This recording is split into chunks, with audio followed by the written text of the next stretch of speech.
All right, so we're back for another deep dive. And, Always exciting. I was looking at the notes for today, and Yeah. it's going to be an interesting one. It is. It's definitely a lot to unpack. Yeah, today we're diving into this YouTube video, 10 Hard Truths for Liberals by a Liberal. Catchy title. Oh, for sure. And it's by this guy, Echo Chamberlain. Okay. And just want to put this out there right away. Before we even get started, we're just here for the ideas. Right. Not trying to tell anyone what to think or how to feel. Yeah, we're just the messengers. Exactly. So taking a look at this from an objective point of view, That's it. Seeing what these hard truths actually are. So first things first, who is this Echo Chamberlain? So from what I could gather, he's a content creator, and it seems like he identifies as liberal. Okay, so like speaking to his own tribe, kind of. Yeah, it seems that way. He's not like, coming in from the outside to criticize or attack. Right.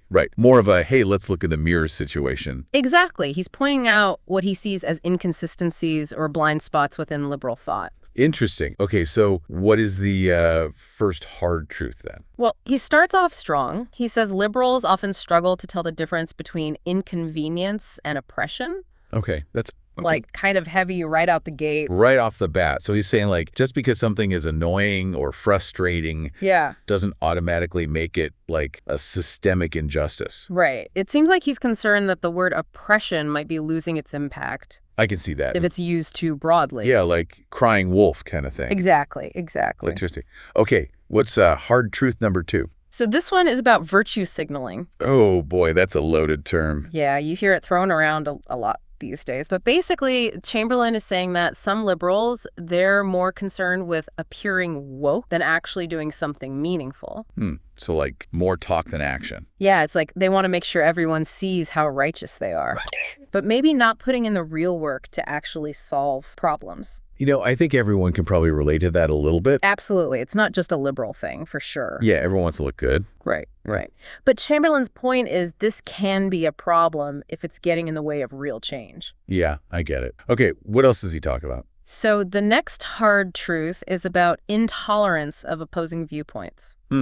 That's something you see everywhere, isn't it? Absolutely. But Chamberlain is saying that within liberal circles, there can be this tendency to shut down anyone who disagrees. Right. And that can make it really hard to have productive conversations. Yeah, it becomes like an echo chamber. Exactly. You're only hearing voices that already agree with you. Right. And that doesn't really help anyone, does it? Not really, no. It seems like Chamberlain's arguing for more open dialogue, even with people you don't agree with. Yeah, that's got to be tough, though, right? Like, how do you have a conversation with someone who you feel is, fundamentally wrong? Well, that's the challenge, isn't it? But Chamberlain seems to be saying, if we're not willing to at least listen to each other, then we're never going to find common ground. Right.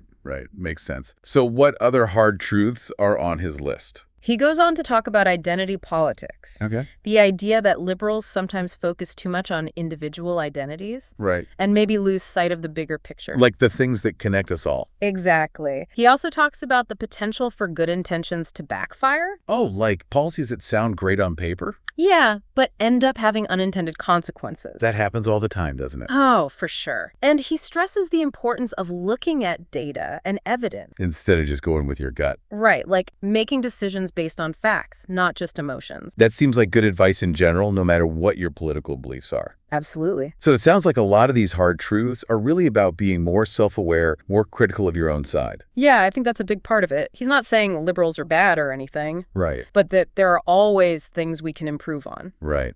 And I guess that's true for everyone, right? No matter what side you're on. Absolutely. We all have our blind spots. So if you had to pick one key takeaway from all of this, what would it be?